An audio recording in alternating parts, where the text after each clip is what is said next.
How much will the payments cost? Maybe I'll require you guys to pay 100 pesos to cover all the expenses. So tomorrow I will start collecting from you ha. So yun lang lahat. Thank you.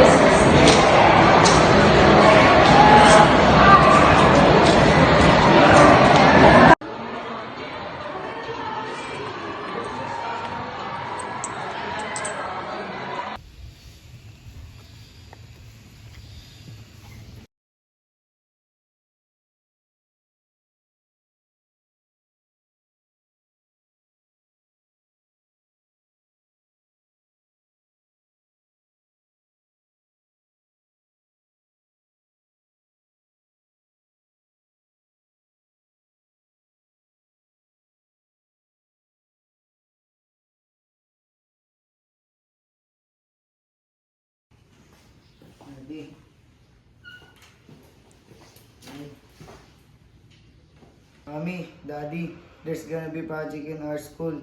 That's why they asked us to pay 100 for it. Can I ask money from you guys?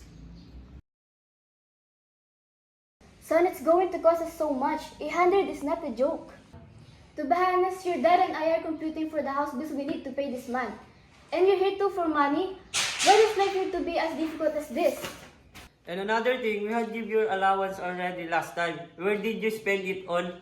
I also pay for... No, nothing. It's fine, Mom, Dad. I'll just be talking to them tomorrow. Regarding the matter, sorry about that. It's gonna be fun today. Good afternoon, ma'am.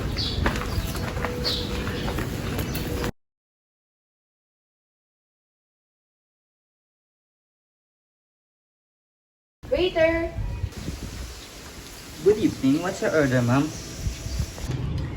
Hey, buy me anything that customers mostly buy in here.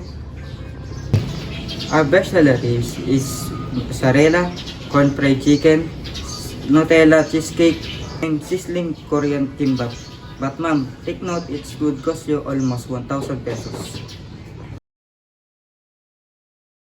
No, that's alright. We can buy all of your menu dishes anyway. How about you, Sheila? What would you order? What is the cheapest dish available? It's a kimbap, ma'am. It's only 200 pesos. 200 pesos? No thanks. Just order for my friends.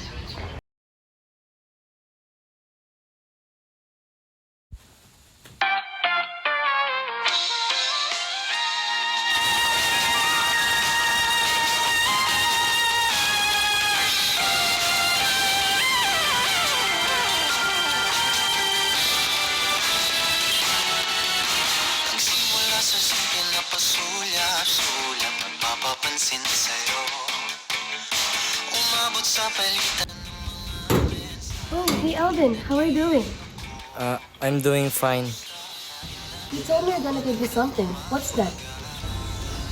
Navi, what's that? Who is he? Oh, Novi, he's Alvin, my best friend. Alvin, meet Scott, my boyfriend. You have a boyfriend? Yes, just yesterday I answered him. What is that you'll give me again? Oh, I remember I left in the house earlier. Never been about it, Kyle. Sorry for disturbing. Have a nice day. Poverty is one of the challenges a student experience in their lives. But what is poverty? Poverty is a state of being extremely poor, lacking basic necessities like food, shelter, clean water, healthcare, and education. What impact does poverty make in the lives of students? First, education does not only require physical presence or active participation. Sometimes or even most of the times for other learners, they need to spend money in order for that specific task to be done efficiently. According to IBUN Foundation, a non-profit organization conducted a research stating that a family living in Metro Manila needs at least 1,189 pesos per day live comfortably.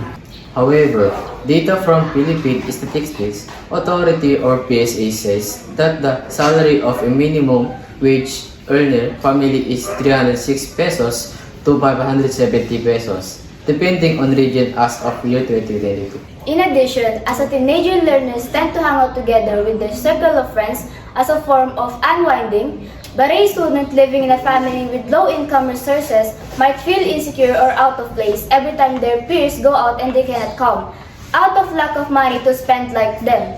Aside from being associated with their peers, teens begin to be attracted with other people.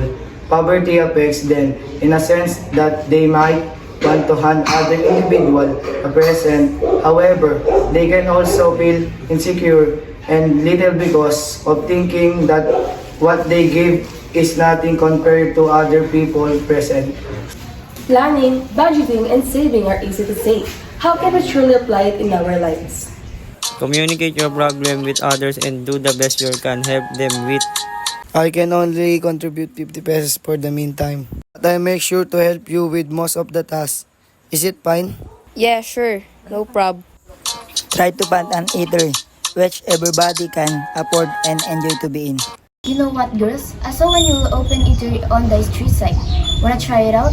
I heard it's much affordable in there. Well, why not? Yeah, let's try it out. Let's go. Buy a gift which will be affordable to you and know your limitation as a friend. You told me you're gonna give me something. What's that? Here's your flower, Kyle. My best friend's day. Thank you, Alvin. Sorry I don't have any present for you, but happy best friend's day too. No problem, Kyle. See you around.